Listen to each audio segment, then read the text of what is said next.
Butterfly gardens get you close to nature, even beyond what a regular garden does. The added beauty of the butterflies is one thing, but watching the butterfly, how it interacts with the plants, feeding on the plants, the nectar, and if you put in host plants, the caterpillars feeding, and all the different interactions between the butterflies and the other animals that they encounter, you get a feel for the ecology of your yard, and it makes you feel a lot more part of nature.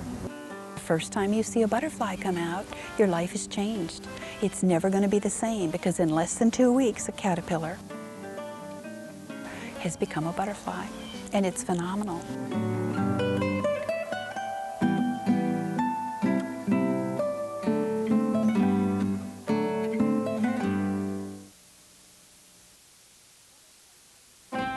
Butterfly gardening is an environmentally friendly way to beautify your yard and continuously attract butterflies and other wildlife to the landscape.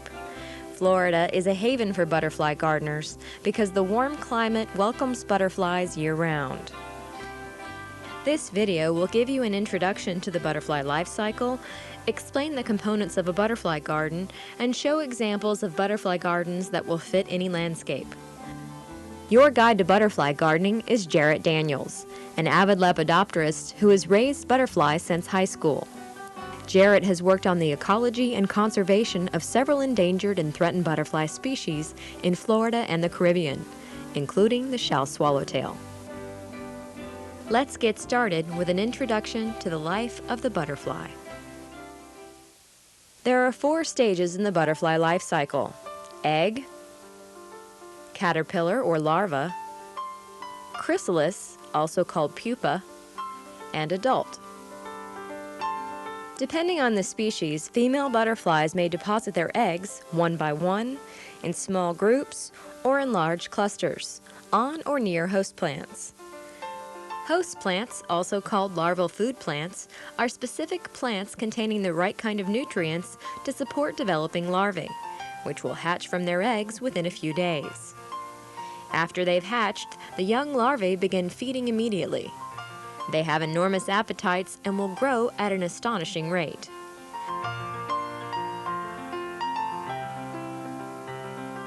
To keep up with this tremendous growth, each larva must molt or shed its skin numerous times during its life.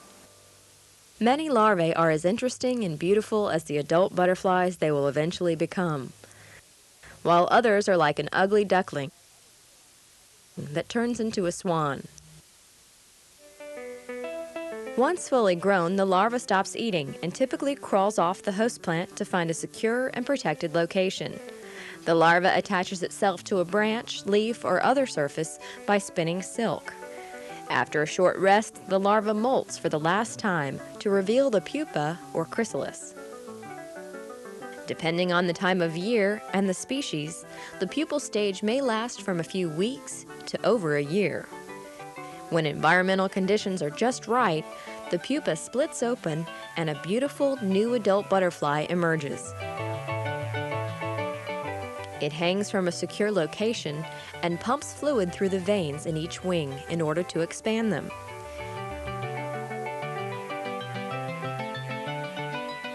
In about an hour, its wings are fully hardened and the butterfly is ready to take flight.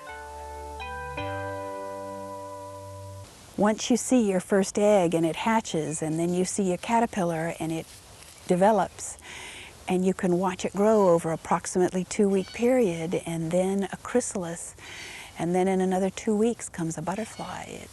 That is exciting. Adult butterflies only live a short period of time, from a few days to a few weeks. During that time, they spend their days finding a mate, feeding on nectar from flowers, seeking shelter, and laying eggs. A busy schedule, to say the least. Adult butterflies rely primarily on flower nectar for fuel. Thus, a garden full of colorful flowers will draw in neighboring butterflies like a magnet. However, butterflies need much more than a quick sugary meal to survive. Female butterflies will spend even more time in your yard if you provide food for their young by planting host or larval food plants. You can transform your yard from a refueling station to a small butterfly factory, attracting adult butterflies in and giving them what they need to grow and multiply. Some plants are host to several different butterflies, like the passion vine, which feeds Gulf fritillary and zebra longwing caterpillars. But usually, each species requires one specific plant or plant family, like the giant swallowtail larva, which only eats plants in the citrus family. Keep in mind, if you're successful in attracting the right female butterflies, your host plants will ultimately be chewed on. Having a butterfly garden will encourage more butterflies to visit your yard, and you'll be able to enjoy all of their life stages and help them survive. Intellectually, you would learn more about nature, more about how the butterflies and plants interact and ecology in general. And work-wise, they're just so easy. You just put the plants in and the butterflies will come.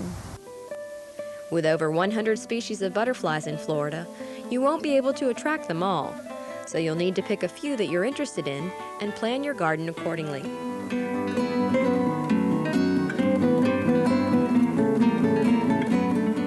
When you're ready to plant your butterfly garden, planning is one of the most important things you can do to begin, because the site that you choose will determine what type of plants you want to have for your butterfly garden.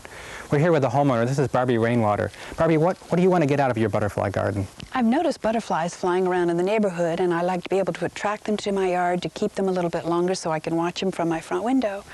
In the shady area, I wasn't sure which plants to choose, so maybe you can help me. Sure, well, let's go take a look at your location. Jarrett, this is my front door. This is a patio area I was considering planting, maybe putting some containers. And I've got an area over here that I wasn't sure if it would work because of the shade. Maybe you can tell me. Well, Barbie, I think it's a really good location. I think to begin with, the size is very manageable. It's very easy to get too large at the beginning and not be able to maintain it. Also, the close proximity to your house is very important. You'll be walking past this on a daily basis and really have an opportunity to enjoy it, and that's really the most important thing. Also, with your bench, you can sit down here, read a book, and really watch the butterflies flying on those flowers. Also, I think the shade is not really a critical issue. It's a good mix of sun and shade here. It gives you the opportunity to really plant a wide range of plantings to attract those butterflies. So I think overall it's a great place to begin. Why don't we go take a look at some plants and get ready to plant? I'm excited. Let's go.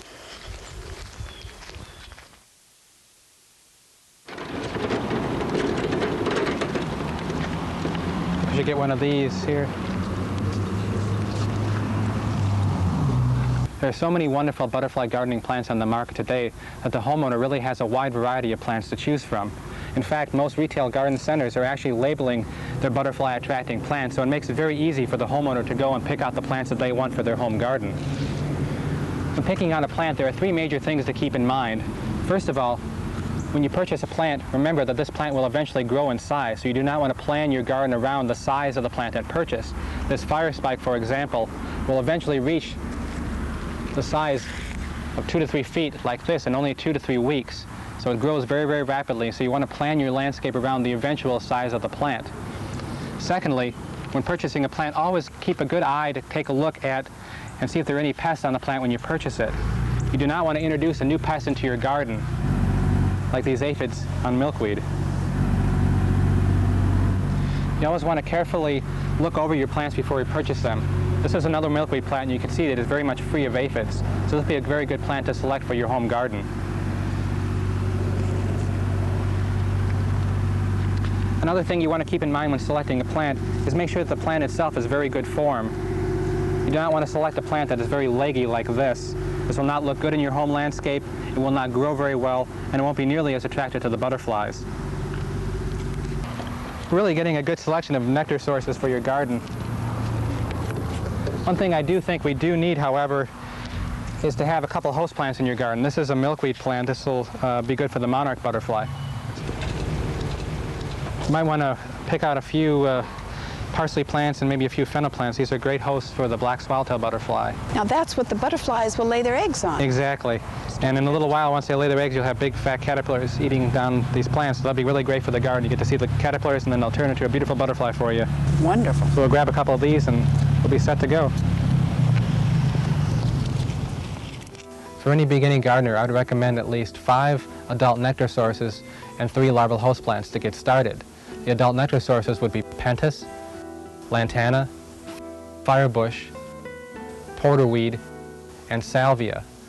The larval host plants would be fennel, passionflower vine, the native one, and Mexican milkweed. This would give any gardener a good head start to attracting some of the most common butterflies throughout the state of Florida.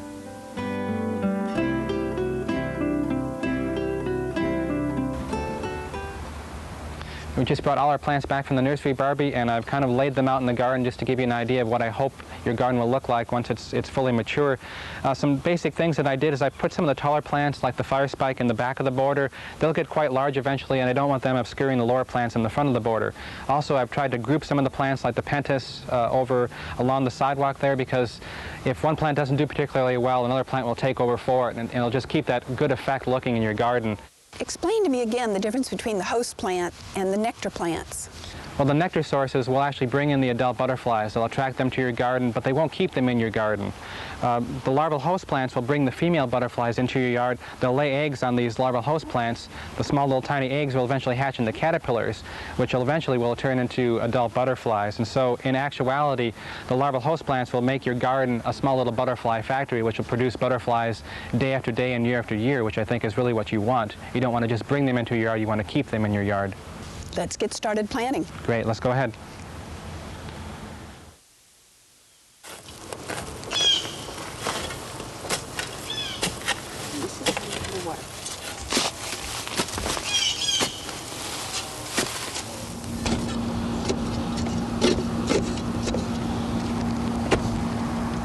When you're ready to put your butterfly attracting plants into the ground, keep in mind one thing to begin with.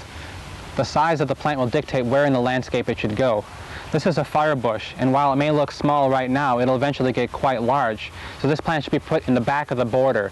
Also, when you put it into the ground, be sure to leave ample space on both sides of the plant where the next plant will go, because this will eventually get close to 3 feet wide, and so you don't want it cramping out any other plants that may be planted nearby. When you're ready to put it actually into the ground, what I've done here is made a fairly large hole, about twice the diameter of the actual size of the plant. Gently take the plant out of the pot and place it upright in the center of the hole, making sure that the top of the soil is even with the top of the root ball. Gently fill some of the soil around the plant, pressing down gently as you go to eliminate any air pockets. Keep on filling back around the plant. Once again, making sure that the top of the root ball is even with the level of the soil.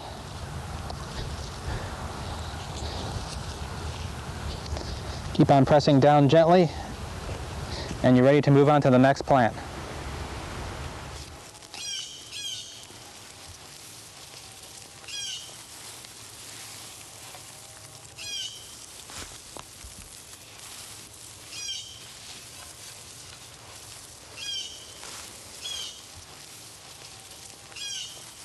Now that we've got all these planted, how do I take care of them? Well, the first critical step really is watering them in, because all new plantings need a good, healthy start. And that comes with watering the plants on a daily basis for at least the first couple of weeks. That'll ensure that they become firmly established in your garden and bloom and grow as much as they possibly can. After the first couple of weeks, you can kind of back off on the watering a little bit and allow for nature to kind of take its course, and water only then during periods of drought. But for the first couple of weeks, really water the plants in quite well. Also, as we have done in your gardens, try to mulch around the plants. This will hold in the water around each of the plants and will prevent some of the weed growth that might affect the growth of the newly planted nectar sources and larval host plants in your garden. What can I use for mulch? Pine bark, pine needles, dead leaves, grass clippings, basically anything that you have handy and that you feel looks good in the landscape. will work fine. And I also would try to fertilize your plants about every 2 weeks, either with a granular fertilizer, a time-release fertilizer, or a water-soluble fertilizer. When you go around and water the plants, just give them a little dose of some nutrients so that they can produce more blossoms, they'll grow better for you, and the better they look, the more butterflies they'll attract, and the happier you'll be. All right, Jarrett, now how do I deal with pests on my plants?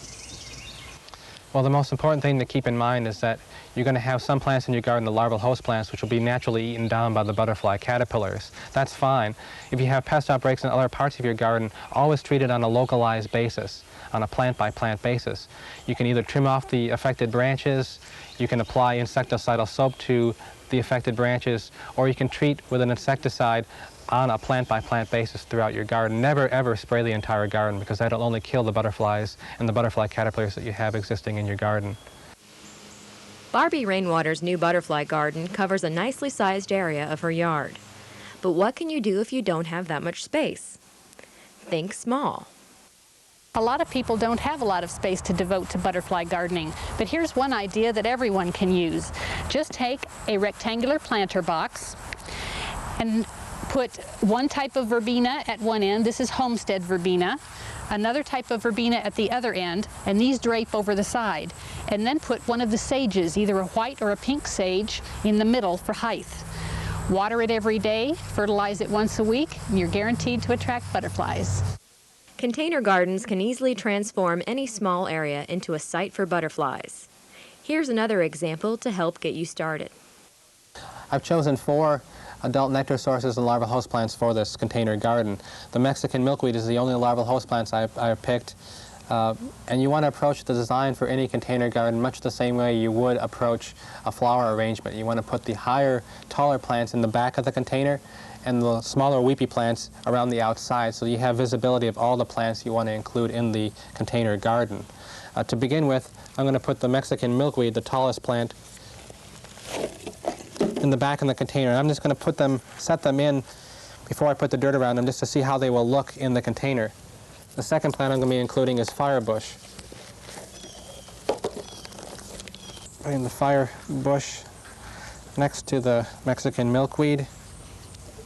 Putting a small dwarf pentas over here. And in the front I've chosen a weeping trailing lantana. This will be great for spreading down over the side of the container.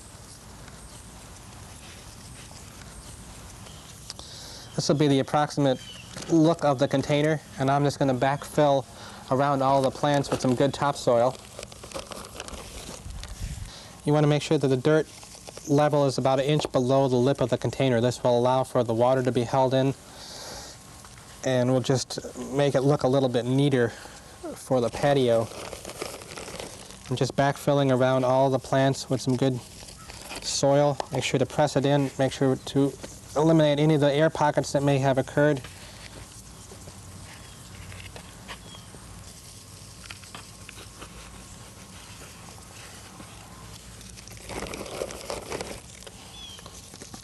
As with any of the other plants in a larger garden, the next step after these are firmly into the container is to water it very thoroughly. And you'd also want to try to apply some fertilizer, probably a little more frequently, maybe once every 14 days or so with this, because it'll leach out the nutrients every time you water this container garden. And this is ready to go in a sunny location, and hopefully you'll have lots of butterflies and caterpillars on your wonderful new container garden. As you've seen throughout this video, with the right plants and the right environment, you can turn part of your yard, whether it's large or small, into a butterfly magnet. Building a butterfly-friendly garden is fun and easy, a project for anyone. After all, butterflies are free. It is so simple and so easy to know the 5 basic plants that will attract them. And once you catch on to the host plants and who is laying eggs on what plant, and you can watch it develop.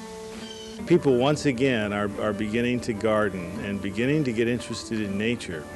And when they see a butterfly, when they see the mystical magic and the beauty of a butterfly in their yard, they just get all excited. it's just a wonderful thing to make people aware of the beauty of nature, and once they're aware of it, they're hooked.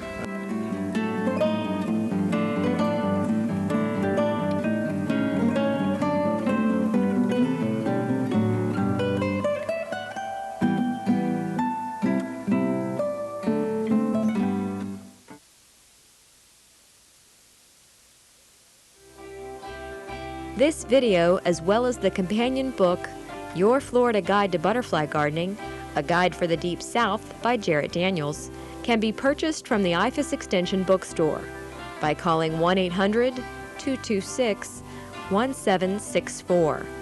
Please visit our website at ifasbooks.ufl.edu.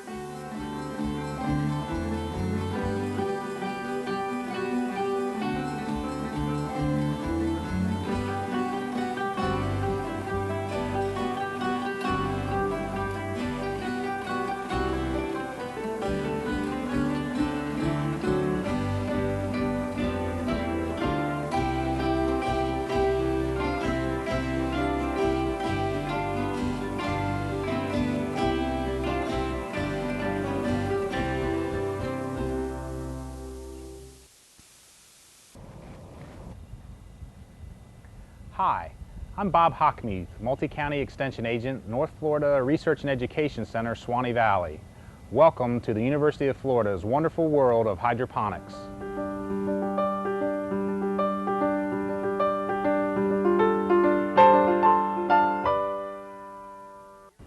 Here at the Center's hydroponic plots, we conduct research and demonstrations in an effort to expand the use of hydroponics in the state of Florida. We have several different types of soilless systems that can be used by a hydroponic grower. These various systems provide us an opportunity to grow lots of different crops. Hydroponic producers in Florida grow crops such as sweet-colored bell peppers, tomatoes, both cluster and beefsteak types, all types of lettuces, herbs, and even strawberries.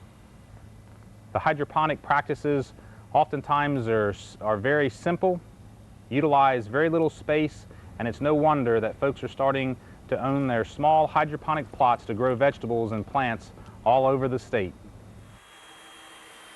In this video, we're going to be demonstrating how easy it is to build and maintain a basic hydroponic system. We'll look at the materials used to construct such a system, give you tips on the maintenance, and then discuss the nutrient system needed to grow healthy and beautiful plants. And one of the simplest forms of hydroponics is the floating garden. And we've got a couple of examples here today that we're going to look at. And with me is Mike Sweat, the County Extension Director from Baker County. And this is a floating garden actually in a little kiddie pool. You can see has a sheet of styrofoam there with some beautiful lettuce on here, ready to harvest and put in your salad. And this is a small little container here. Also the same type of a thing, as simple as a floating piece of styrofoam with a lettuce crop in it and a nutrient solution in the pool of water. So these are a couple of examples that you could use for building your own type of floating garden, but we're going to build one for you today, a standard 4x8 floating garden. And Mike, you're going to help me with this today? And very simple process, shouldn't take us less than an hour, and we'll be in business. Okay, well let's get to it. Good. Okay, Mike, I see we've got some lumber pre-cut here, ready for building our frame to go around the 4x8 sheet of styrofoam. Tell us a little bit about the lumber that you've got prepared here and how we're going to do this. Yes, we've got pressure-treated lumber that will resist termite infestation here in Florida. The idea, of course, is to build a frame, a wooden frame that will accommodate the 4x8 sheet of styrofoam that we'll be using to float our plants on. First thing we do is drill some holes, pre-drilled holes, using wood screws. We fasten our corners together.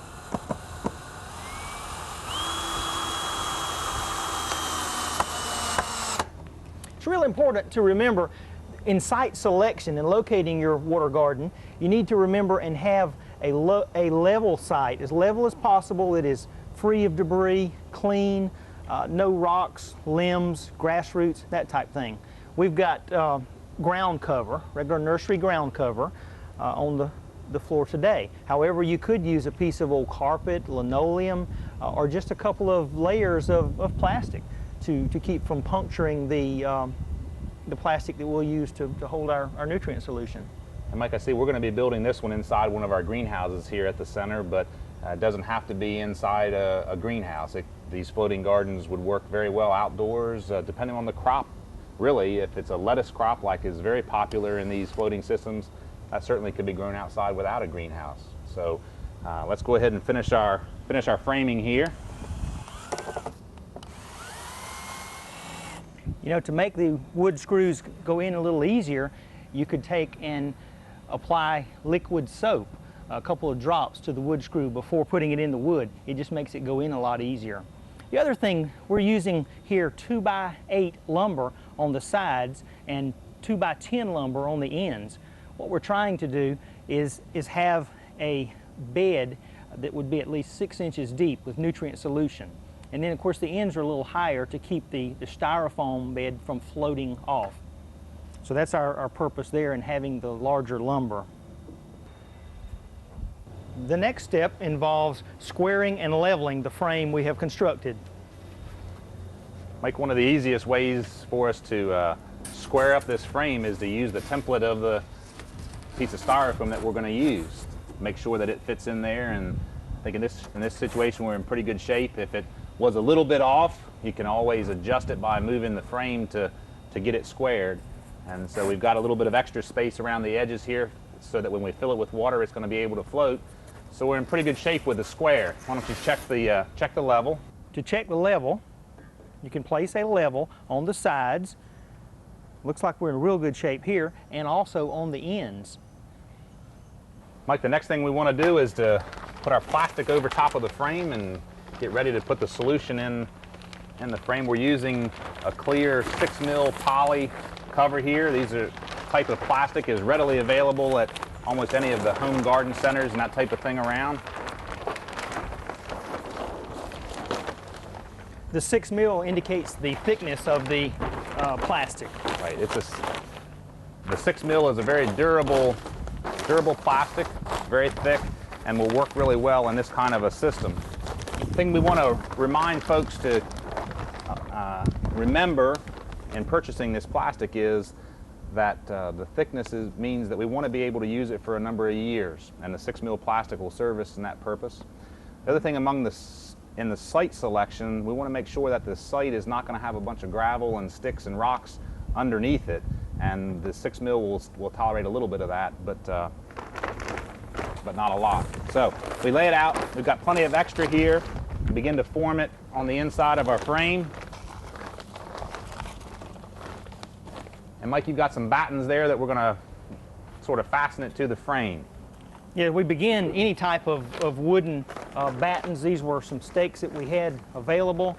We want to begin by fastening it on one side, just with a couple of screws to hold it down, and then we'll actually go in and begin applying the nutrient solution into our pool that we've constructed, and it will form the edges when we apply the nutrient solution in there. So this is just basically to hold it down until we can get a little bit of a nutrient solution in the bottom.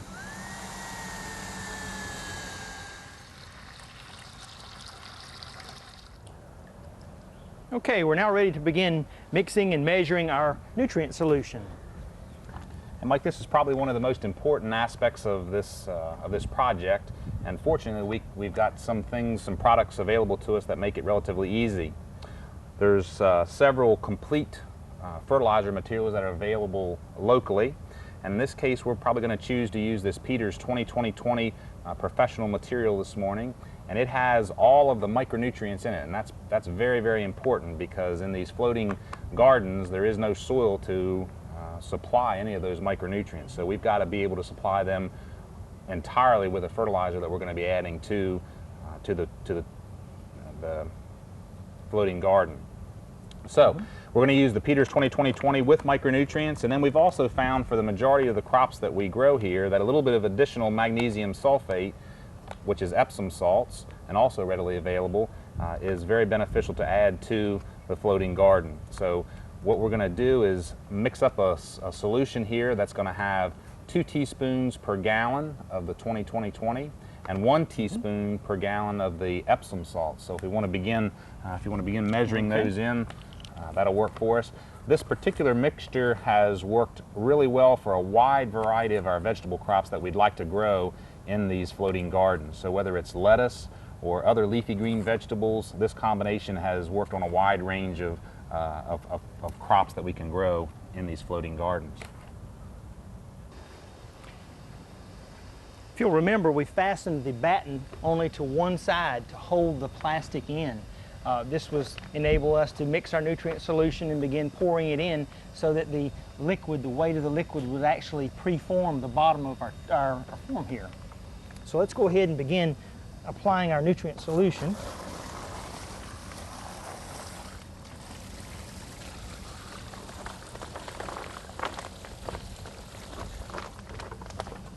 We're going to repeat this several times until we have the pool filled up. It's important to remember during your first filling of the pool, you need to be sure and measure every single bucket. Later on, you'll get a feel for how many gallons this will hold, but initially, at least, you need to mix and measure every bucket. Okay, let's go get a second 5 gallons, Mike. Okay.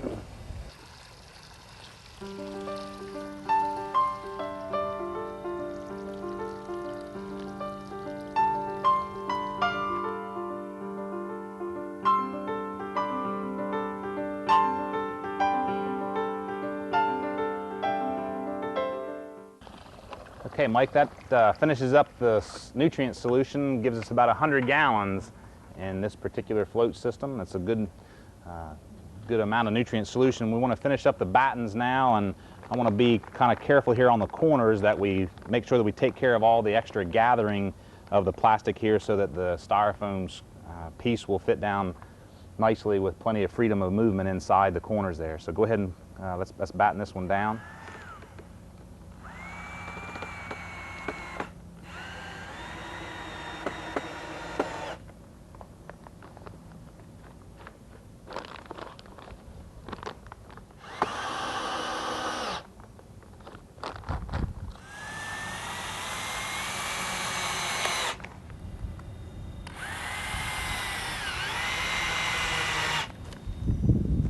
Okay, now that we've gotten things all battened down, we want to go ahead and trim off the extra here so that this won't flap around in the wind. I'm just going to go along here and get this set, and we'll just run it right down the side.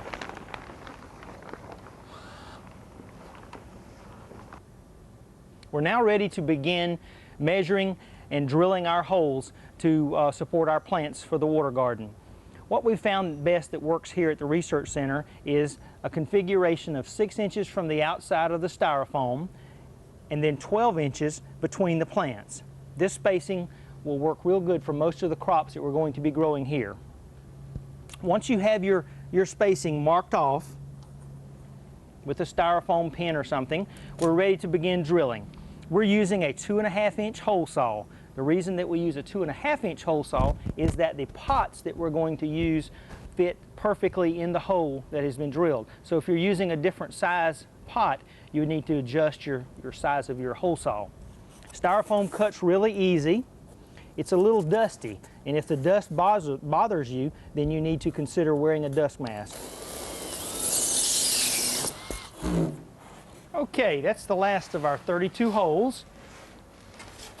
We're now ready to begin inserting the containers.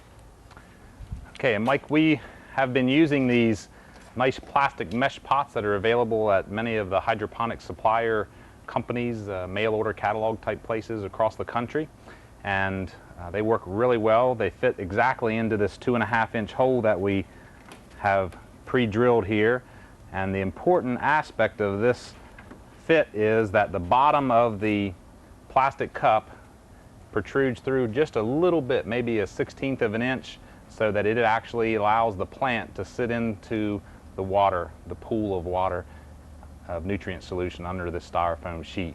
So that's the critical thing, and of course not everybody perhaps would like to order these from a hydroponic catalog, and I know that you've had some success with using something a lot simpler than that is available around the home. Sure, Bob. It's easy to take a styrofoam cup, basically the same size, trim the top off of it, and then cut some triangles in the bottom. It serves the same purpose, and it's basically the same size. To do that, simply take a knife and trim about 4 triangles in the bottom. It doesn't have to be exact. And we're good to go.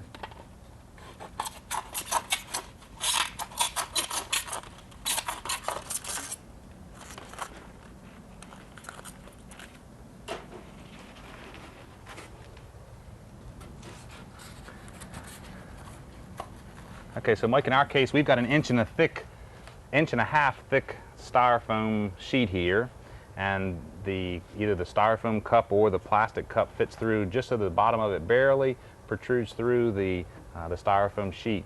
You can use thinner sheets than this inch and a half. If you go to a 3/4 inch perhaps, would work just as well in terms of the float system. However, it's not as sturdy and tends to not last as long as these inch and a half thick sheets would. So we prefer to use the inch and a half sheets of styrofoam for our hydroponic floating gardens here at the center.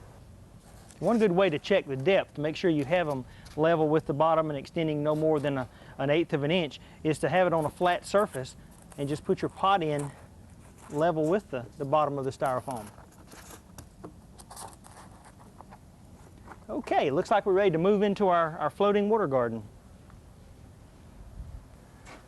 Okay, Mike, we'll put this finished floating dock onto our pool here, and as you notice, we've got lots of play around the edges here that we need so that the system is able to go up and down as the water level goes up and down in the pool. So today we're going to plant lettuce in this floating system, and one of the systems that would work really well for the homeowner will be to use something called a Jiffy 7. And these are generally available at home garden centers or mail order catalogs. And it's a compressed pellet of peat, and when you add water to it, it swells up and you can put the seed in it. In this case, we've planted a lettuce seed in this. These plants are about 3.5 weeks old. And the good thing about these Jiffy 7s is that the bottom of the Jiffy 7 pellet is flat. And so it fits nicely into the bottom of our little cups in the floating styrofoam. So that's one way that we can do this if the homeowner wants to grow their own transplants. But if they go to buy some commercially available transplants, they generally will have a little bit of maybe a triangular shape to the root ball in the plug plants. And this again is lettuce. Both red and green leaf lettuce is what we're going to plant today. And these will work equally as well in these systems. The bottom of the transplant is put in the bottom of the cup, and then we lean it up against the cup so that it stays in position. If you have a little bit of trouble with that falling, you can either support it with some toothpicks through the side of the container, or else put some stone or something in here to kind of hold it in place. But we have not had that to worry about. We put them in there, lean them up against the side, and it works very well. So for today, what we want to do is go ahead and plant this. We've got both reds and greens to plant. If you want to go down that side, Mike, and I'll work on this side.